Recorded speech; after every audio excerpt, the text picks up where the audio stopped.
The flex of a shallow water anchor will affect how much your boat moves when impacted by wind, waves, and current. Let's test and compare the flex of the three main options on the shallow water anchor market and see what the results are. The setup for this test is pretty simple.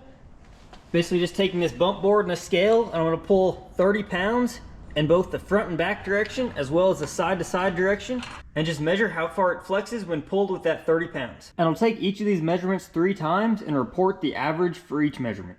I'll start out with a power pole in the front and back direction, and the average measurement for this was right around 7 inches. The next measurement is the power pole in the side to side direction, and it produced an average flex of 16.5 inches. So unfortunately, there's no good way to take this measurement for a Talon, just because if the whole system isn't extended down, you're not going to get the flex and the slop from the whole system.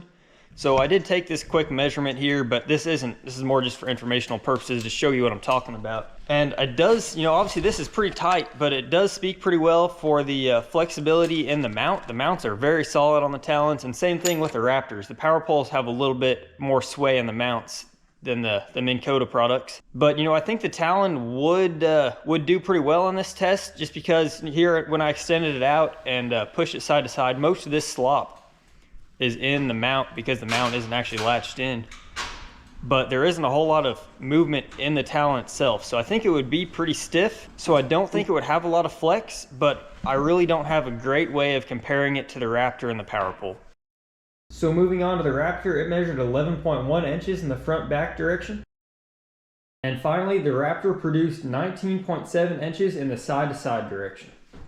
So here are the overall results for the test, and to be honest with you, I was a little bit surprised. I expected the Raptor to outperform the Talon in the side-to-side direction just because the Raptor has those wider rotation points and the stronger mount, but obviously this was incorrect. The power pole definitely performed better than the Raptor in both directions, so it was the clear winner here. So I hope you all found this video to be interesting, and if you did, be sure to check out the weight comparison right here, and also subscribe right here so you don't miss those future videos.